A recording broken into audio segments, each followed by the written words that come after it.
Le plus grand vol d'art de l'histoire. La Joconde. Comment un seul homme a-t-il réussi à voler la Joconde du Louvre et à disparaître dans les rues de Paris? Dans cette vidéo, nous vous ramenons à l'été 1911, dans les couloirs feutrés et les salles majestueuses du musée du Louvre. Nous allons retracer les pas du voleur, examiner les indices et découvrir les secrets de l'un des plus grands vols d'art de l'histoire.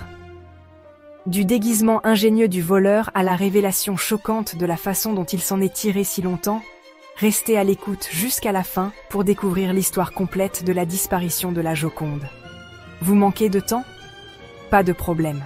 N'hésitez pas à utiliser les liens de chapitre ci-dessous pour avancer dans cette vidéo. Imaginez Paris au début du XXe siècle. La ville lumière, vibrante et animée, est un creuset d'art, de culture et d'innovation.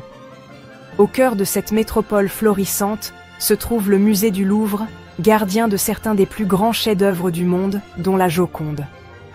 Mais le matin du 21 août 1911, le monde de l'art allait être plongé dans le chaos.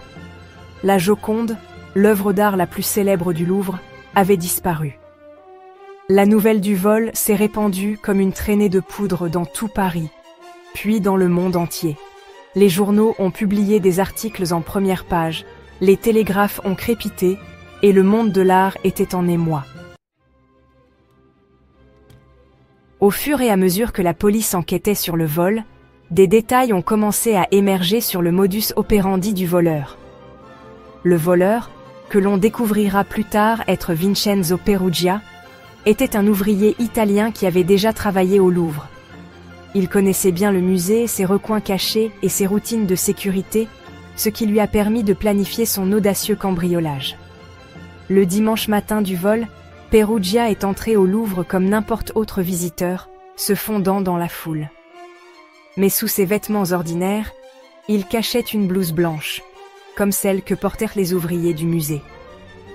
Vêtu de sa blouse blanche, Perugia ressemblait à n'importe quel autre employé du musée, se déplaçant librement dans les couloirs sans éveiller les soupçons.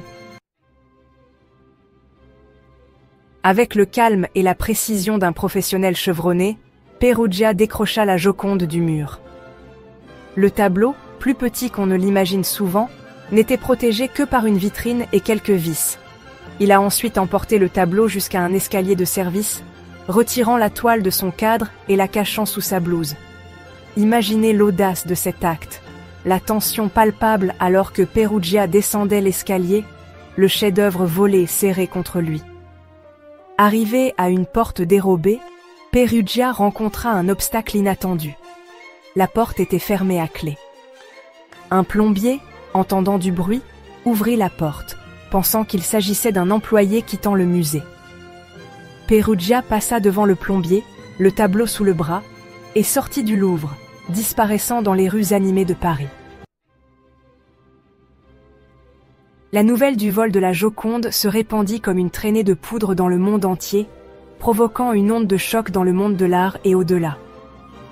La police française, sous une pression immense, a lancé une enquête massive, fouillant des maisons, interrogeant des suspects et suivant chaque piste. Les frontières ont été fermées, les ports surveillés et des récompenses considérables ont été offertes pour toute information menant à la récupération du tableau volé. Des détectives de renom, dont Alphonse Bertillon, ont été chargés de l'affaire. Des empreintes digitales ont été prélevées, des indices ont été analysés et des artistes et des collectionneurs d'art ont été interrogés. Mais la Joconde restait introuvable. L'absence de la Joconde a laissé un vide palpable au Louvre. Au fil de l'enquête, un certain nombre de suspects ont émergé, chacun avec ses propres motivations et possibilités. Parmi eux figuraient des employés du musée mécontents, des collectionneurs d'art sans scrupules et même des maîtres du crime internationaux. Un nom, cependant, a retenu l'attention du public et de la presse: Pablo Picasso. Le célèbre artiste, alors au début de sa carrière révolutionnaire, a été arrêté et interrogé en relation avec le vol. Bien qu'il ait été rapidement disculpé, L'incident a ajouté une touche de drame et d'intrigue à l'affaire déjà sensationnelle. Un autre suspect était Guillaume Apollinaire, poète et ami de Picasso. Pendant 2 longues années, la Joconde a disparu, passant de l'espace public à l'obscurité du monde souterrain de l'art. Puis, en 1913, une percée inattendue s'est produite. Vincenzo Perugia, l'ouvrier italien qui avait volé le tableau 2 ans plus tôt, est entré en contact avec un marchand d'art à Florence, en Italie, affirmant être en possession de la Joconde. Perugia, motivé par un patriotisme mal placé, pensait que le chef-d'œuvre de Léonard de Vinci appartenait à l'Italie et non à la France. Le marchand d'art, Alfredo Geri, méfiant mais intrigué, a accepté de rencontrer Perugia. Ensemble, ils ont apporté le tableau à la Galerie des Offices de Florence, où son authenticité a été confirmée. La Joconde, retrouvée après une absence de 2 ans, est réapparue, intacte et prête à retrouver sa place légitime dans le monde de l'art. Le vol de la Joconde n'est pas seulement un récit édifiant sur l'audace et la tromperie, mais aussi un témoignage de l'attrait durable de l'art. Il nous rappelle le pouvoir que possèdent les objets, en particulier ceux imprégnés d'histoire et de signification culturelle, pour nous captiver, nous inspirer et nous unir. Aujourd'hui, la Joconde est de retour au Louvre, son sourire énigmatique continuant d'enchanter des millions de visiteurs du monde entier. Derrière la vitre pare-balles et sous le regard vigilant des gardes, elle reste un symbole durable de résilience, un témoignage de la capacité de l'humanité à surmonter l'adversité et à préserver ses trésors les plus précieux.